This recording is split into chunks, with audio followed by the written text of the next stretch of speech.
এই একটি জানাজা এবং একটি মৃত্যু পৃথিবীর কোর্স অফ অ্যাকশনকে পাল্টে দিয়েছে। পুরো আমেরিকাতে কম্পন শুরু হয়ে গেছে। সেখানে ডোনাল্ড ট্রাম্প নিজে বলেছেন যে আয়াতুল্লাহ আলী খামেনির যে জনপ্রিয়তা, তার সম্পর্কে ইরানের মানুষের যে শ্রদ্ধা, এটা তিনি ভাবতেই পারেননি, অনুভব করতে পারেননি।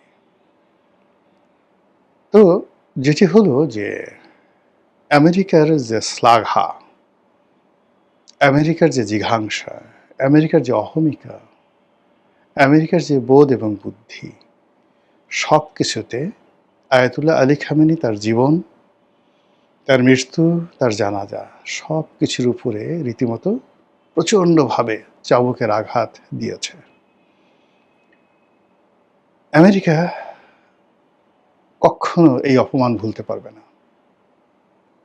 ভিয়েতনাম যুদ্ধে তাদের যে ঘটনা ঘটেছে, তারপর লিবিয়াতে, ইরাকে তারা যেভাবে অপমানিত হয়েছে, কিংবা ধরুন যেভাবে তারা লাঞ্ছিত এবং অপমানিত হয়েছেন আফগানিস্তানে, এই সবগুলো মানে তাদের এই রাষ্ট্রটা সৃষ্টি হওয়ার পরে সবগুলো অপমান, সবগুলো অমর্যাদা, সবগুলো পরাজয় একত্র করলেও ইরানের কাছে তারা যে অপদস্থ হয়েছে, অপমানিত হয়েছে, তার 1% হবে না।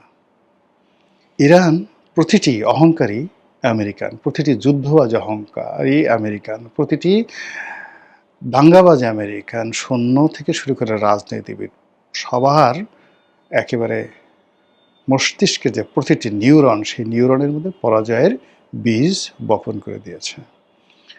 ফলে সময়ের তাগিদে আমেরিকা মেনে নিয়েছে, নেগোসিয়েশন করেছে, দেয়ালে পিঠ থেকে গেছে, কিন্তু তারা এই অপমান কোনোদিন ভুলবে না।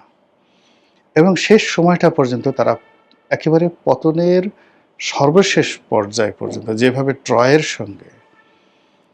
ট্রয় নগরী ধ্বংস হয়েছিল, মানে যেভাবে ইলিয়াড এবং অডিসি মহাকাব্য রচিত হয়েছিল ইরানকে নিয়ে, ঠিক এরকম ইরানের মাটিতে মহাকাব্য রচিত হবে, সেই শাহনামার মতো নতুন মহাকাব্য রচিত হবে। এবং সেই মহাকাব্যে যেভাবে রুস্তুম একজন মহাবীর, তেমনি এ যুগের সেই মহাকাব্যে আয়াতুল্লাহ আলী খামেনি নাম স্বর্ণাক্ষরে লিখিত থাকবে।